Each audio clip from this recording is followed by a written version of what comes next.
യജമാനനേൽപ്പിച്ച വേലയുമായി പോകാം സുവിശേഷ പോർക്കളത്തിൽ. യജമാനനേൽപ്പിച്ച വേലയുമായി പോകാം സുവിശേഷ പോർക്കളത്തിൽ. കരുതുവാനും നിന്നെ കാക്കുവാനും കൂടെ വരും നിൻ യജമാനനായി. കരുതുവാനും നിന്നെ കാക്കുവാനും കൂടെ വരും നിൻ യജമാനനായി. ഹല്ലേലൂയ ഹല്ലേലൂയ, യേശുവിൻ രാജ്യത്തിൻ പടയാളി ഞാൻ. ഹല്ലേലൂയ ഹല്ലേലൂയ, യേശുവിൻ രാജ്യത്തിൻ യോദ്ധാവ് ഞാൻ. ഹല്ലേലൂയ ഹല്ലേലൂയ, യേശുവിൻ രാജ്യത്തിൻ യോദ്ധാവ് ഞാൻ.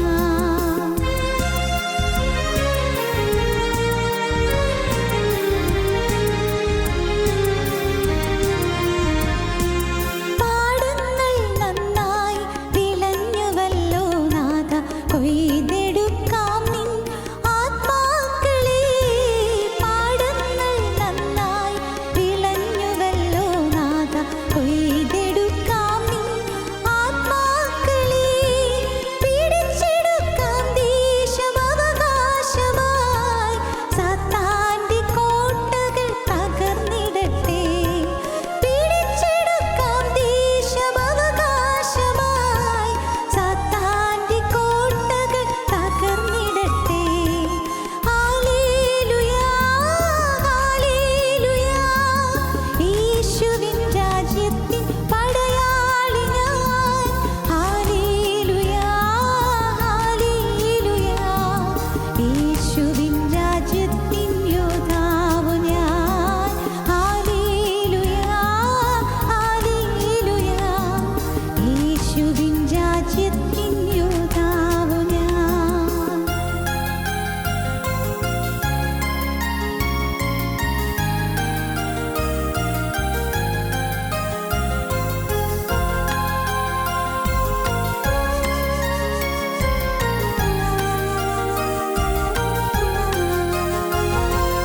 വഴികൾ തുറന്നിടും ഞാൻ നിനക്കായി, എതിരുകളേറെ വന്നെന്നാലും.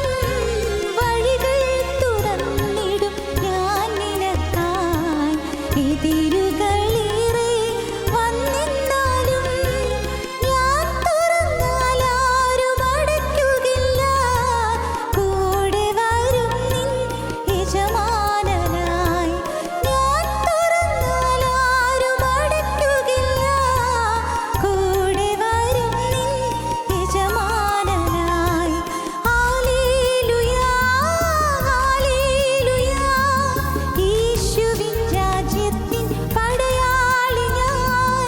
ഹല്ലേലൂയ ഹല്ലേലൂയ, യേശുവിൻ രാജ്യത്തിൻ യോദ്ധാവ് ഞാൻ. ഹല്ലേലൂയ ഹല്ലേലൂയ, യേശുവിൻ രാജ്യത്തിൻ യോദ്ധാവ് ഞാൻ. ഞങ്ങളും ക്രൂശിക്കപ്പെട്ട ക്രിസ്തുവിനെ പ്രസംഗിക്കുന്നു. ദൈവ തിരുനാമത്തിന് മഹത്വം ഉണ്ടാകട്ടെ. വെളിപ്പാട് പുസ്തകം നമ്മുടെ ഈ വേദപുസ്തകത്തിലെ ഒടുവിലത്തെ പുസ്തകമാണ്. വെളിപ്പാട് പുസ്തകം സകലതിൻ്റെയും സമാപ്തി കാണിക്കുന്ന പുസ്തകമാണ്. വരാനിരിക്കുന്ന കാര്യങ്ങളെക്കുറിച്ച് ഏറ്റവും വിശദമായി പ്രസ്താവിക്കുന്ന പ്രവചന ഗ്രന്ഥമാണ് വെളിപ്പാട് പുസ്തകം. പഴയ നിയമത്തിൽ ദാനിയേൽ പ്രവാചകൻ്റെ പുസ്തകവും പുതിയ നിയമത്തിൽ വെളിപ്പാട് പുസ്തകവും പ്രവചന ഗ്രന്ഥങ്ങളാണ്. വരാനിരിക്കുന്ന കാര്യങ്ങളെക്കുറിച്ച് വിസ്താരമായി പറയുന്ന പുസ്തകങ്ങളാണ്. ദൈവത്തിന് സ്തോത്രം. പലതും നമുക്ക് മനസ്സിലാവുകയില്ല, പല വാക്യങ്ങളും നമുക്ക് മനസ്സിലാവുകയില്ല, അതിലെ പ്രതിബിംബങ്ങൾ നമുക്ക് മനസ്സിലാവുകയില്ല, അതിലെ പ്രതീകങ്ങൾ നമുക്ക് മനസ്സിലാകണമെന്നില്ല, പലതും നമുക്ക് മനസ്സിലാവുകയില്ല. എന്നാൽ നമുക്കൊന്ന് മനസ്സിലാകും, എല്ലാം അവസാനിക്കും, എല്ലാം അവസാനിക്കും. ഇന്ന് ഈ കാണുന്നതെല്ലാം തീർന്നു പോകും. എല്ലാം ഇന്ന് ഈ കാണുന്ന ഭൂമി അതെല്ലാം തകർന്നു പോകും. ഇന്ന് ഈ കാണുന്ന ഭൂമിയിലുള്ള പണിപ്പാടുകൾ എല്ലാം തകർന്നു പോകും. ആകാശം കൊടുമുഴക്കത്തോട് ഒഴിഞ്ഞു പോകും. മൂലപദാർത്ഥങ്ങൾ കത്തി അഴിയുകയും ഭൂമിയും അതിലുള്ള പണികളും വെന്തു പോവുകയും ചെയ്യും. എല്ലാം തീരും. ചൂള പോലെ കത്തുന്ന ഒരു ദിവസം വരും. അപ്പോൾ അഹങ്കാരികളൊക്കെയും സകല ദുഷ്പ്രവൃത്തിക്കാരും താഴ്ടിയാകും. എല്ലാം വൈക്കോൽ പെട്ടെന്ന് ദഹിക്കുന്നത് പോലെ എല്ലാം ദഹിച്ചു പോകും. ഒന്നും ബാക്കി ഉണ്ടാവുകയില്ല. വരുവാനുള്ള ആ ദിവസം വേരും കൊമ്പ് ശേഷിപ്പിക്കാതെ അവരെ ദഹിപ്പിച്ച് കളയും. വരുവാനുള്ള ആ ദിവസം വേരും ശേഷിക്കുകയില്ല, കൊമ്പ് ശേഷിക്കുകയില്ല. എല്ലാം ഭൂമിക്ക് അടിയിലുള്ളത് ശേഷിക്കുകയില്ല, ഭൂമിയുടെ മീതെയുള്ളത് ശേഷിക്കുകയില്ല. എല്ലാം ദഹിച്ചു പോകും. അതിനുശേഷം ഒരു പുതിയ ആകാശവും ഒരു പുതിയ ഭൂമിയും ഉണ്ടാകും. പുതിയ ആകാശം പുതിയ ഭൂമിയും. വെളിപ്പാട് പുസ്തകം 21-ാം അധ്യായത്തിന് 1-ാം വാക്യം നമുക്ക് വായിക്കാം. മനോഹരമായ ചില ആശയങ്ങൾ നമുക്കവിടെ കിട്ടും. വെളിപ്പാട് 21-ന്റെ 1 മുതൽ. ഞാൻ പുതിയ ആകാശവും പുതിയ ഭൂമിയും കണ്ടു. അപ്പോസ്തലനായ യോഹന്നാൻ പത്മോസിൽ വെച്ച് ഏകാഗിയായിരിക്കുന്ന സമയത്ത് ദൈവത്തിൻ്റെ വെളിപ്പാടുകൾ ലഭിച്ചു. ഞാൻ പുതിയ ആകാശവും പുതിയ ഭൂമിയും കണ്ടു. ഒന്നാമത്തെ ആകാശവും ഒന്നാമത്തെ ഭൂമിയും ഒഴിഞ്ഞുപോയി. ഒന്നാമത്തെ ആകാശവും ഒന്നാമത്തെ ഭൂമിയും ഒഴിഞ്ഞുപോയി. സമുദ്രവും ഇനിയില്ല. സമുദ്രവും ഇനിയില്ല. പുതിയ യെരൂശലേം എന്ന വിശുദ്ധ നഗരം, പുതിയ യെരൂശലേം എന്ന വിശുദ്ധ നഗരം കർത്താവിനായി അലങ്കരിച്ചിട്ടുള്ള മണവാട്ടിയെപ്പോലെ, കർത്താവിന് വേണ്ടി അലങ്കരിച്ചിട്ടുള്ള മണവാട്ടിയെപ്പോലെ ഒരുങ്ങി സ്വർഗത്തിൽ നിന്ന് ദൈവസന്നിധിയിൽ നിന്ന് തന്നെ ഇറങ്ങുന്നത് ഞാൻ കണ്ടു. ഒരുങ്ങി സ്വർഗത്തിൽ നിന്ന് ദൈവസന്നിധിയിൽ നിന്ന് തന്നെ ഇറങ്ങി വരുന്നത് ഞാൻ കണ്ടു. സിംഹാസനത്തിൽ നിന്ന് ഒരു മഹാശബ്ദം പറയുന്നതായി ഞാൻ കേട്ടത്, സ്വർഗീയ സിംഹാസനത്തിൽ നിന്നൊരു മഹാശബ്ദം ഉറക്കെ മുഴങ്ങി കേൾക്കുന്നു. ഇതാ മനുഷ്യരോടുകൂടെ ദൈവത്തിന്റെ കൂടാരം. ദൈവത്തിന് സ്തോത്രം. മനുഷ്യരോടുകൂടെ ദൈവത്തിന്റെ കൂടാരം. നിസ്സാരനായ മനുഷ്യന്റെ കൂടെ നിത്യനായ ദൈവം കൂടാരം അടിക്കുന്നു. ഇതാ മനുഷ്യരോടുകൂടെ ദൈവത്തിന്റെ കൂടാരം. അവൻ അവരോടുകൂടെ വസിക്കും. അവരോടുകൂടെ വസിക്കും. അവർ അവന്റെ ജനമായിരിക്കും. ഈ മനുഷ്യരവന്റെ ജനമായിരിക്കും. ദൈവം താൻ അവരുടെ ദൈവമായി അവരോടുകൂടെ ഇരിക്കും. ദൈവം താൻ അവരുടെ ദൈവമായി അവരോട് കൂടെ ഇരിക്കും. അവൻ അവരുടെ കണ്ണിൽ നിന്ന് കണ്ണുനീരെല്ലാം തുടച്ചു കളയും. കണ്ണുനീരില്ല എല്ലാം തുടയ്ക്കാൻ നിത്യനായ ദൈവത്തിന്റെ അരുമകരം നീണ്ടുവരും. അവനവരുടെ കണ്ണിൽ നിന്ന് കണ്ണുനീരെല്ലാം തുടച്ചു കളയും. ഇന്ന് നമുക്ക് ദുഃഖമുണ്ട്, ഇന്ന് നമുക്ക് കണ്ണുനീരുണ്ട്, ഇന്ന് കരച്ചിലുണ്ട്.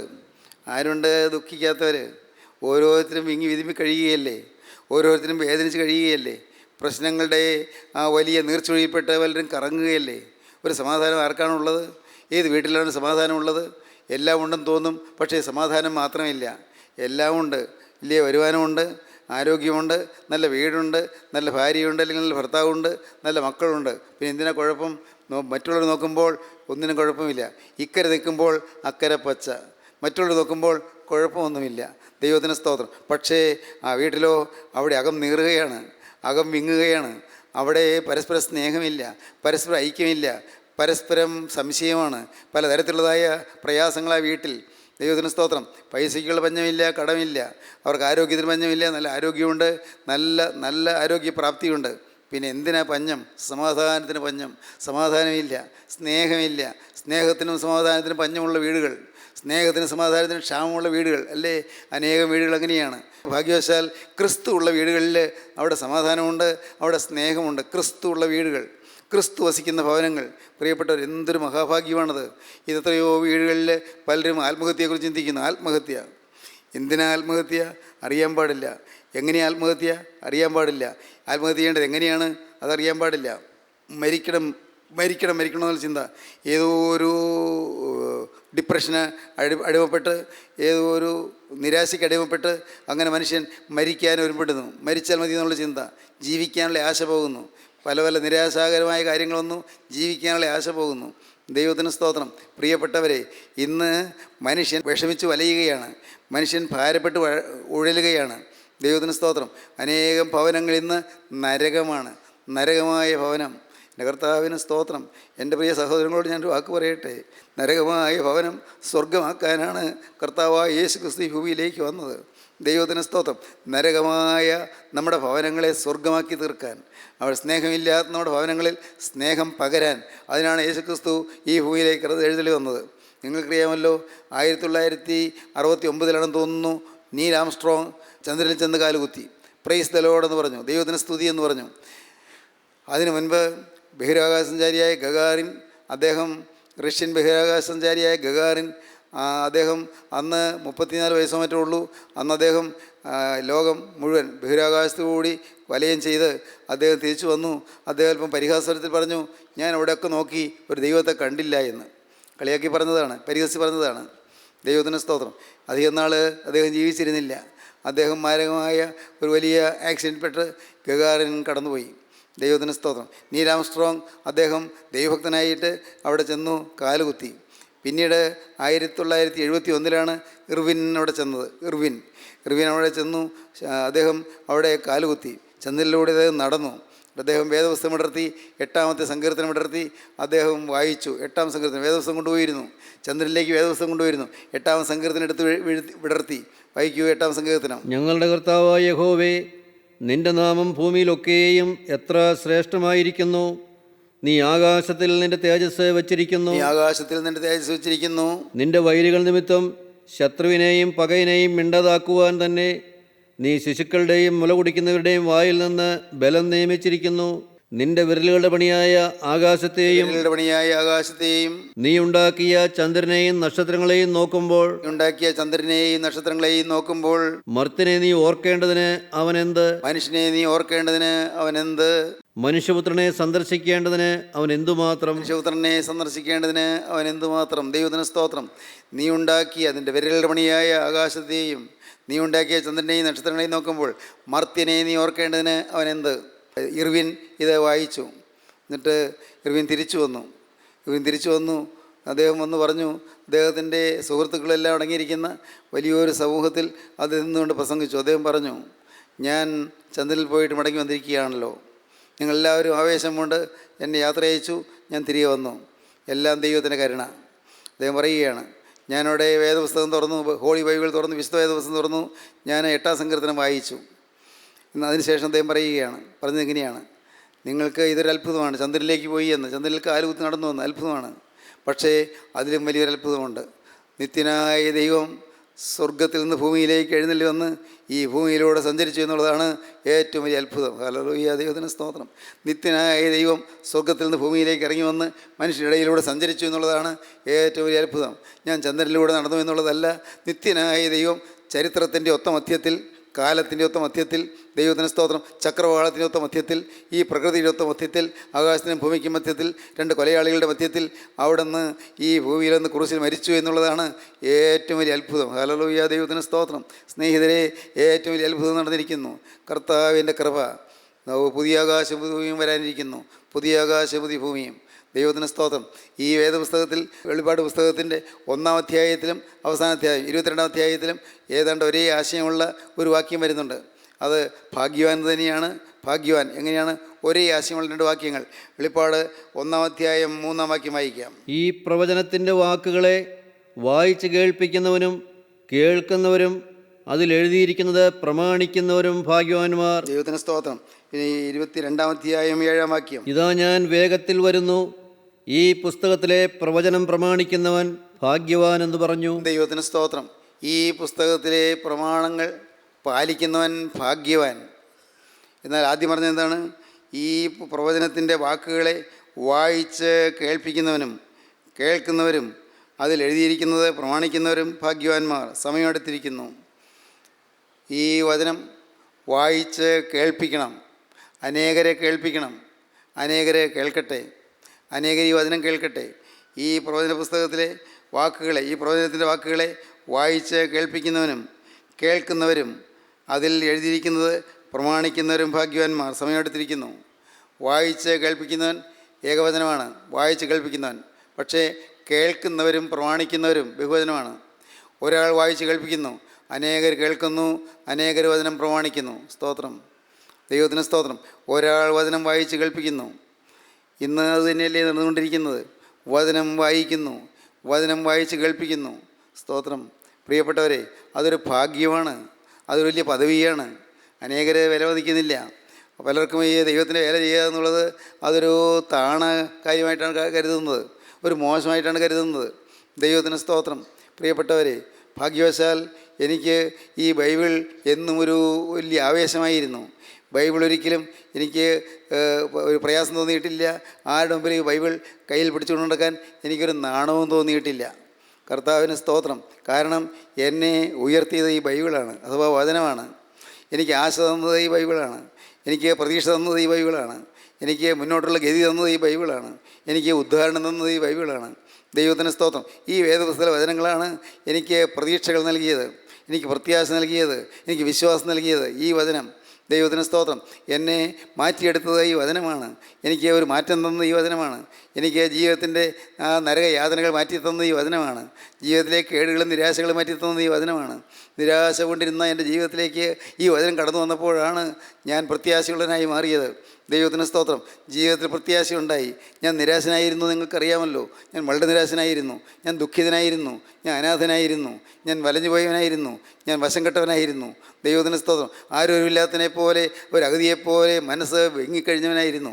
എന്നാൽ ദൈവത്തിന് സ്തോത്രം പ്രിയപ്പെട്ടവരെ, എന്നാൽ ഈ വചനം എൻ്റെ ജീവിതത്തെ അങ്ങ് സ്പർശിച്ചു. എൻ്റെ ജീവിതത്തിലേക്ക് ഈ വചനം എഴുന്നള്ളി വന്നു. വചനം ജീവനാണ്, വചനം ശക്തിയാണ്, വചനം കൃപയാണ്. ഹല്ലേലൂയ, ദൈവത്തിന് സ്തോത്രം. വചനം ജീവൻ്റെ ജീവനാണ്, വചനം യേശുക്രിസ്തുവാണ്, വചനം സാക്ഷാൽ ദൈവമാണ്. ആദിയിൽ വചനം ഉണ്ടായിരുന്നു, വചനം ദൈവത്തോടുകൂടി ആയിരുന്നു, വചനം ദൈവമായിരുന്നു. ദൈവത്തിന് സ്തോത്രം. വചനം ജഡമെടുത്തു, കൃപയും സത്യം നിറഞ്ഞവനായി നമ്മുടെ ഇടയിൽ പാർത്തു. ഹല്ലേലൂയ, നമ്മുടെ ഇടയിൽ പാർക്കുന്ന വചനം, ഈ വചനം കർത്താവായ യേശുക്രിസ്തു തന്നെയാണ്. പ്രിയപ്പെട്ടവരെ, നിങ്ങളിത് വാസ്തവമായ വിശ്വാസത്തോടെ വായിക്കുമെങ്കിൽ നിങ്ങൾ അത്ഭുതപ്പെടും. എൻ്റെ കർത്താവേ, എവിടെ നിന്നാണ് ഈ സമാധാനം ഒഴുകി വരുന്നത്? ഈ സന്തോഷം എവിടെ നിന്നാണ് ഒഴുകി വരുന്നത്? മനസ്സ് പാരവശ്യപ്പെട്ട് നിങ്ങൾ വലഞ്ഞിരിക്കുമ്പോൾ ഈ വചനം വായിക്കുന്നു, നിങ്ങൾ വിതുമ്പാൻ തുടങ്ങും, നിങ്ങൾ കരയാൻ തുടങ്ങും, കണ്ണുനീര് വീണ് നിങ്ങളുടെ ബൈബിളിൻ്റെ താളുകൾ നനയാൻ തുടങ്ങും. എങ്ങനെ? കാരണം നിങ്ങളുടെ ഹൃദയത്തിന് ആശ്വാസം കിട്ടുന്നു, മനസ്സിനൊരു സമാധാനം കിട്ടുന്നു, മനസ്സിന് ഉന്മേഷം കിട്ടുന്നു. വചനം, മധുരതരമായ വചനം, തേനിലും തേൻകട്ടയിലും മധുരമായ വചനം. ഈ വചനം നമ്മെ അനുഗ്രഹിക്കുന്ന വചനമാണ്, നമ്മെ മുന്നോട്ട് തള്ളിവിടുന്ന വചനമാണ്, നമ്മുടെ അലസതകൾ മാറ്റുന്ന വചനമാണ്, നമ്മുടെ അശുദ്ധി മാറ്റുന്ന വചനമാണ്, നമ്മുടെ അവിശ്വാസം മാറ്റുന്ന വചനമാണ്, നമ്മുടെ അലസത മാറ്റുന്ന വചനമാണ്, നമ്മുടെ അവിവേകം മാറ്റുന്ന വചനമാണ്. ഈ വചനം നമ്മെ രൂപാന്തരപ്പെടുത്തുന്ന വചനമാണ്. വചനം, വചനം, ജീവനുള്ള വചനം. ദൈവത്തിന് സ്തോത്രം. നമുക്ക് ഒരുമിച്ച് പാടണമല്ലോ. ദൈവത്തിന് സ്തോത്രം. ഒരുമിച്ച് പാടാം.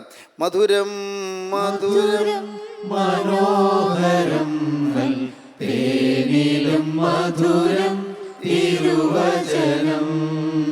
മധുരം മധുരം മനോഹരം തേനിലും മധുരം തിരുവചനം. മേൽത്തരമാം പൊന്നതിനോടതുല്യം തങ്കവും അതിനോടു സമമല്ല. മേൽത്തരമാം പൊന്നതിനോടതുല്യം തങ്കവും അതിനോടു സമമല്ല. മധുരം മധുരം മനോഹരം തേനിലും മധുരം തിരുവചനം. മധുരം മധുരം മനോഹരം തേനിലും മധുരം തിരുവചനം. ദൈവത്തിന് സ്തോത്രം. മധുരമാണ് ഈ വചനം. തേനിലും തേൻകട്ടയിലും മധുരമാണ്. നിങ്ങൾ അനേകം പേര് ഇത് അനുഭവിക്കുന്നതാണ് എൻ്റെ വിശ്വാസം.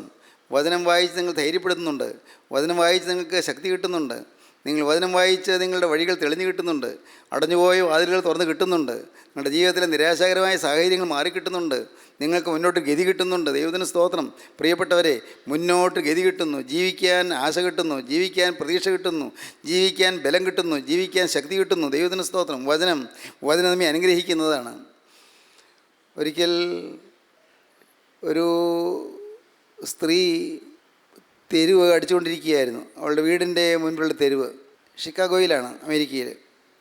തെരുവ് അടിച്ച് തൂത്തുകൊണ്ടിരിക്കുകയാണ്. അപ്പോൾ ഒരു ചെറുപ്പക്കാരൻ അതിൽ പോവുകയാണ്. അവൻ രാവിലെ ഒരു കടയിൽ കയറി ചായ കുടിച്ചിട്ട് വേണം അവൻ്റെ ജോലിക്ക് പോകാൻ. ജോലി ചെരുപ്പ് പണിയാണ്, ചെരുപ്പ് പണി. അവൻ നടന്നു പോവുകയാണ്. അവൻ ചോദിച്ചു, വല്യമ്മ എന്നാ ഉണ്ട് വിശേഷം? ഒരു ലോഹി ചോദിച്ചതാണ്. വല്യമ്മ എന്നാ ഉണ്ട് വിശേഷം? എൻ്റെ മോനെ എന്നാ വിശേഷം? യേശുക്രിസ്തു നമുക്ക് വേണ്ടി ക്രൂസിൽ മരിച്ചു. യേശുക്രിസ്തു നിനക്ക് വേണ്ടി ക്രൂസിൽ മരിച്ചു. യേശുക്രിസ്തു എനിക്ക് വേണ്ടി ക്രൂസിൽ മരിച്ചു. അതല്ല പിന്നെ എന്നാ വിശേഷം? ഈ വല്യമ്മ ഇത് പറഞ്ഞത് നിസ്സാരം നമുക്ക് തോന്നാം. പക്ഷെ അവൻ്റെ ഉള്ളിൽ അതങ്ങനെ ഇളകി മറിഞ്ഞുകൊണ്ടിരുന്നു. ആ ചെറുപ്പക്കാരൻ്റെ ഉള്ളിൽ ഈ വാക്കുകൾ ഇങ്ങനെ നിറഞ്ഞു നിന്നുകൊണ്ടിരുന്നു. യേശുക്രിസ്തു എനിക്ക് വേണ്ടി മരിച്ചു, യേശുക്രിസ്തു എനിക്ക് വേണ്ടി മരിച്ചു. ഇതിങ്ങനെ ചിന്തിച്ചുകൊണ്ട് പോവുക. അന്ന് അവൻ്റെ കടയിൽ അവൻ പോയിരുന്നിട്ട് അവനൊന്നും ചെയ്യാൻ പറ്റിയില്ല. അവന് ചിന്തിച്ചുകൊണ്ടിരിക്കുക, യേശുക്രിസ്തു എനിക്ക് വേണ്ടി മരിച്ചു. ദൈവത്തിന് സ്തോത്രം. കേൾക്കണമോ? ആ ചെറുപ്പക്കാരനാണ് പിൽക്കാലത്ത് സുവിശേഷ പ്രസംഗത്തിൻ്റെ കൊടുമുടിയിൽ കയറിയ D.L. മൂഡി. ദൈവത്തിന് സ്തോത്രം. D.L. മൂഡി പ്രസിദ്ധനായ സുവിശേഷൻ.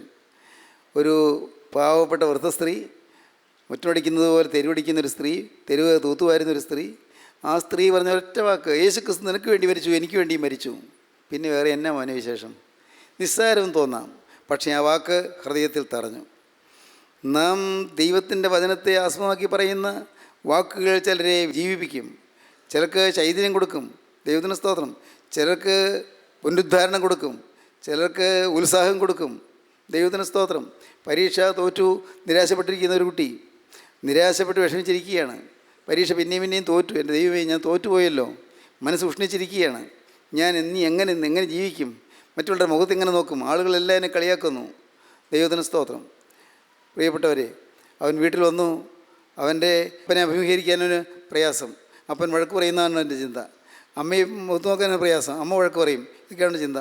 പക്ഷേ അമ്മയും പറഞ്ഞില്ല, വഴക്ക് പറഞ്ഞില്ല, അപ്പനും വഴക്ക് പറഞ്ഞില്ല. കാരണം അവർ മാനസാന്തരപ്പെട്ടവരായിരുന്നു. അവനെ തരം താഴ്ത്തിയുമില്ല. മോനെ സാരമില്ല, മോൻ പ്രാർത്ഥിച്ചോ, ഞങ്ങളും പ്രാർത്ഥിക്കാം. മോനെ സാരമില്ല, നീ വിഷമിക്കണ്ട, നമുക്ക് പ്രാർത്ഥിക്കാം, നമുക്ക് കർത്താവിനോട് പറയാം, നമ്മുടെ കർത്താവിനോട് നമുക്ക് പറയാം. കർത്താവ് മോനെ ബുദ്ധി തരും, നീ ഉത്സാഹിച്ചോളൂ, അടുത്ത പ്രാവശ്യം നിനക്ക് ജയിക്കാം. ദൈവത്തിന് സ്തോത്രം. വചനം, ആ കൊടുക്കുന്ന വചനം. എന്നിട്ട് പറയുകയാണ്, ഞാൻ ജീവനുള്ളവരുടെ ദേശത്ത് യഹോവയുടെ നന്മ കാണുമെന്ന് വിശ്വസിച്ചില്ലെങ്കിൽ കഷ്ടം. യഹോവയെങ്കിൽ പ്രത്യാശ വയ്ക്കുക, ധൈര്യപ്പെട്ടിരിക്കുക, നിൻ്റെ ഹൃദയം ഉറച്ചിരിക്കട്ടെ, അത് യഹോവയെങ്കിൽ പ്രത്യാശ വയ്ക്കുക. ആ വചനം അങ്ങ് കൊടുക്കുമ്പോഴേക്കും അവൻ്റെ മനസ്സങ്ങ് വിടർന്നു.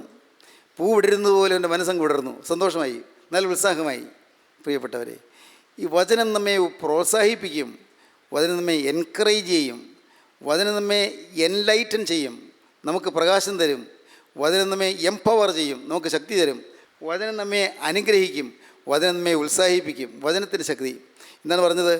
ഈ വചനം വായിച്ച് കേൾപ്പിക്കുന്നവനും കേൾക്കുന്നവരും അതിലെഴുതിയിരിക്കുന്നത് പ്രമാണിക്കുന്നവരും ഭാഗ്യവാന്മാർ. സമയമെടുത്തിരിക്കുന്നു. കാലവിനിയേറെയില്ല. ഇത് വായിക്കുമ്പോൾ നമുക്ക് തോന്നും കാലവിനിയേറെയില്ല, ഇത് എത്രയോ വർഷങ്ങൾക്ക് മുമ്പ് എഴുതിയതാണ്, കാലവിനിയേറെയില്ല എന്നാണ് എഴുതിയിരിക്കുന്നത്, സമയം എടുത്തിരിക്കുന്നു. അതുകൊണ്ട് 2000 വർഷം കഴിഞ്ഞിരിക്കുന്നല്ലോ. അപ്പോൾ ഇന്നും ഒന്നും സംഭവിച്ചില്ലല്ലോ. പ്രിയപ്പെട്ടവരെ, നിങ്ങൾ കേൾക്കണമോ? ദൈവത്തിൻ്റെ സ്തോത്രം. 1000 സംവത്സരം നിൻ്റെ ദൃഷ്ടിയിൽ ഇന്നലെ കഴിഞ്ഞുപോയ ഒരു ദിവസം പോലെയും രാത്രിയിലെ ഒരു യാമം പോലെയും മാത്രം ഇരിക്കുന്നു. എന്താ പറഞ്ഞതിൻ്റെ അർത്ഥം? 1000 സംവത്സരം നിൻ്റെ ദൃഷ്ടിയിൽ ഇന്നലെ കഴിഞ്ഞുപോയ ഒരു ദിവസം പോലെയും രാത്രിയിലെ ഒരു യാമം പോലെയും മാത്രം ഇരിക്കുന്നു. 1000 സംവത്സരം 3 മണിക്കൂർ, അത്രയേ ഉള്ളൂ. രാത്രിയിലെ ഒരു യാമം പോലെ മാത്രം ഇരിക്കുന്നു.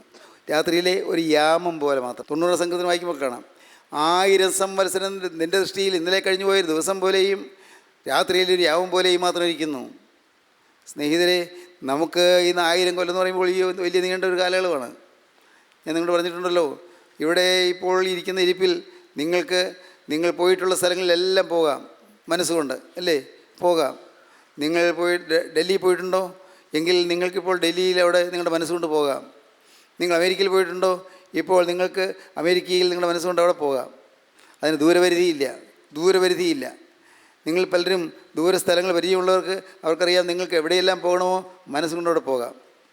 എന്നതുപോലെ നിത്യനായ ദൈവത്തിന് കാലപരിധിയില്ല, ദൈവത്തിന് സമയപരിധിയില്ല, ദൈവത്തിന് ദൂരപരിധിയില്ല.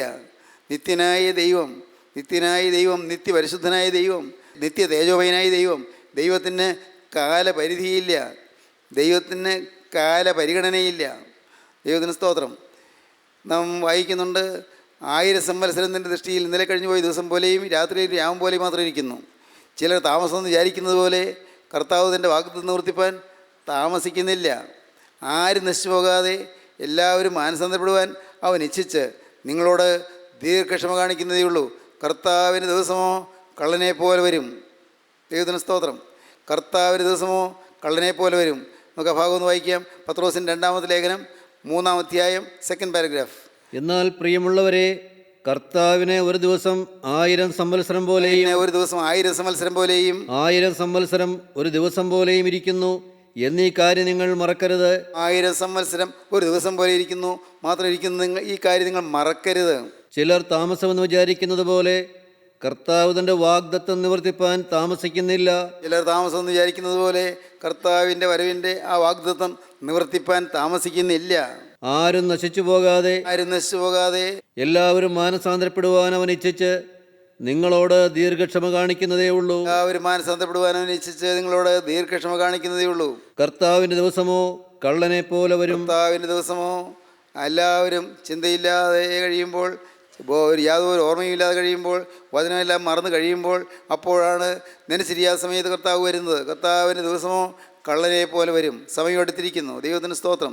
ഈ പുസ്തകത്തിലെ വചനം നാം വായിച്ച് കേൾപ്പിക്കണം, വായിച്ച് കേൾക്കണം മാത്രമല്ല ഇത് വചനം പ്രമാണിക്കണം. ഈ പുസ്തകത്തിലെ വചനം വായിച്ച് കേൾപ്പിക്കുന്നവനും വായിച്ച് കേൾക്കുന്നവരും വചനം പ്രമാണിക്കുന്നവരും ഭാഗ്യവാന്മാർ. ഭാഗ്യം, അതാണ് ഭാഗ്യം. എൻ്റെ സഹോദരങ്ങളെ, നിങ്ങൾ എന്ത് പറയുന്നു? നിങ്ങളുടെ ജീവിതത്തിൽ ഇന്ന് ഈ വചനത്തോട് നിങ്ങൾക്ക് മധുരം തോന്നുന്നുണ്ടോ? മധുരം, ആ ഒരു വലിയ ആഗ്രഹം നിങ്ങളുടെ ഹൃദയത്തിൽ വരുന്നുണ്ടോ? ദാഹം വരുന്നുണ്ടോ? വചനം നമ്മെ അനുഗ്രഹിക്കും. വചനം നമ്മുടെ കുടുംബത്തെ അനുഗ്രഹിക്കും. വചനം നമ്മുടെ മക്കളെ അനുഗ്രഹിക്കും. വചനം നമ്മുടെ അനന്തര തലമുറയെ അനുഗ്രഹിക്കും. വചനത്തിൽ അധിഷ്ഠിതമായ ജീവിതം, വചനത്തിൽ വേരൂന്നിയ ജീവിതം, വചനം മാത്രം അടിസ്ഥാനപ്പെട്ട ജീവിതം. ദൈവത്തിന് സ്തോത്രം. സ്നേഹിതരെ, ആ ജീവിതത്തിലാണ് യേശുക്രിസ്തുവിൻ്റെ തിരുരക്തം പ്രവർത്തിക്കുന്നത്. യേശുക്രിസ്തുവിൻ്റെ തിരുരക്തം അത്ഭുതം പ്രവർത്തിക്കും. നമ്മുടെ സ്വഭാവം മാറ്റും, നമ്മുടെ പാവപ്രകൃതി മാറ്റും, പാവത്തിൻ്റെ പ്രവണതകൾ മാറ്റും, പാവത്തിൻ്റെ മനോഭാവം മാറ്റും. നമ്മെ ആ തിരുരക്തം രൂപാന്തരപ്പെടുത്തും. യേശുക്രിസ്തുവിൻ്റെ തിരുരക്തം, ഇതുവരെ ഒന്നുപോയ പാവങ്ങളോ, യേശുക്രിസ്തുവിൻ്റെ തിരുരക്തം സകല പാപവും പോക്കി നമ്മെ ശുദ്ധീകരിക്കും. സകല പാവവും പോക്കും. എല്ലാം എന്തെല്ലാം പാവം വന്നുവോ എല്ലാം പോക്കി നമ്മെ ശുദ്ധീകരിക്കും. ദൈവത്തിന് സ്തോത്രം. യേശുക്രിസ്തുവിൻ്റെ തിരുരക്തം സകല പാവവും പോക്കി നമ്മെ ശുദ്ധീകരിക്കുന്നു. പ്രിയപ്പെട്ടവരെ, ഇപ്പോൾ തന്നെ നിങ്ങളുടെ ഹൃദയം നിങ്ങൾ താഴ്ത്ത്. കർത്താവേ, എന്നെ നീ ഒന്ന് ശുദ്ധീകരിക്കണമേ. നിൻ്റെ വചനത്താൽ എന്നെ കഴുകണമേ. നിൻ്റെ വചനത്താൽ എന്നെ നീ ഒന്ന് വിശുദ്ധീകരിക്കണമേ. നിൻ്റെ വചനത്താൽ നീ എന്നെ ഒന്ന് അലക്കിയെടുക്കണമേ. എൻ്റെ ജീവിതവസ്ത്രം ഒന്ന് അലക്കി തരണമേ. കർത്താവേ, നിൻ്റെ തിരുരക്തത്താൽ എൻ്റെ ജീവിതവസ്ത്രം ഒന്ന് കഴുകി തരണമേ. കർത്താവേ, എൻ്റെ ജീവിതവസ്ത്രം ഇന്ന് വെടിപ്പാക്കി തരണമേ. അഴുക്ക് പറ്റിയ ജീവിതത്തിലേക്ക് ഇന്ന് കർത്താവേ, നിൻ്റെ തിരുരക്തത്താൽ എനിക്ക് ശുദ്ധീകരണം തരണമേ. കർത്താവേ, നിൻ്റെ വചനം ഞാൻ പ്രമാണിക്കും, വചനം ഞാൻ വായിച്ച് കേൾപ്പിക്കും, വചനം ഞാൻ കേൾക്കും, വചനം ഞാൻ പ്രമാണിക്കും. കർത്താവേ, ഞാൻ ഭാഗ്യവാനായി ഈ ഭൂമിയിൽ ജീവിക്കും. നമുക്ക് സമർപ്പിക്കാം. കർത്താവിൻ്റെ തിരുരക്തത്തിൽ നമുക്ക് ശരണപ്പെടാം. തിരുരക്തത്താലുള്ള വീണ്ടെടുപ്പ് നമുക്ക് അനുഭവിക്കാം. തിരുരക്തത്താലുള്ള വീണ്ടെടുപ്പും ശുദ്ധീകരണം നമുക്ക് അനുഭവിക്കാം. ഒരു പുതിയ ജീവിതം നമുക്ക് തുടങ്ങാം. ഒരു പുതിയ സൃഷ്ടിയായി നമുക്ക് ജീവിക്കാം. നമ്മെ തന്നെ കർത്താവിൻ്റെ കരങ്ങളിലേക്ക് കൊടുക്കാം. കരുണയുള്ള കർത്താവേ, ഈ മനോഹരമായ സമയത്തിനായി ഞങ്ങൾ നിന്നെ സ്തുതിക്കുന്നു. തിരുവചനങ്ങൾക്കായി ഞങ്ങൾ നിന്നെ സ്തുതിക്കുന്നു. അപ്പോൾ നിൻ്റെ ഈ മക്കളെ എല്ലാം അനുഗ്രഹിക്കണമേ. സമയം അടുത്തിരിക്കുന്നു എന്ന് ഞങ്ങൾ കേട്ടല്ലോ. എൻ്റെ കർത്താവേ, ഞങ്ങൾ ഈ ലോക ജീവിതം നിസ്സാരമെന്ന് എണ്ണിക്കൊണ്ട് എൻ്റെ കർത്താവിൻ്റെ വരവിന് വേണ്ടി നോക്കി പാർത്തിരിപ്പാൻ ഞങ്ങൾക്ക് എല്ലാവർക്കും ഭാഗ്യം നൽകണമേ. നാഥാ, വിട്ടുപോകാത്തതായ നിത്യസമാധാനം കൊണ്ട് ഞങ്ങളുടെ ഉള്ളങ്ങളെ നിറയ്ക്കണമേ. അവിടുത്തെ കൃപ നിങ്ങളെ പൊതിയണമേ. തിരുനാമം മഹത്വപ്പെടുത്തണമേ. യേശു ക്രിസ്തുവിൻ്റെ സ്നേഹം നിറഞ്ഞ നാമത്തിൽ പ്രാർത്ഥിക്കുന്നു. കൃപയോടെ കേൾക്കണമേ. ആമീൻ.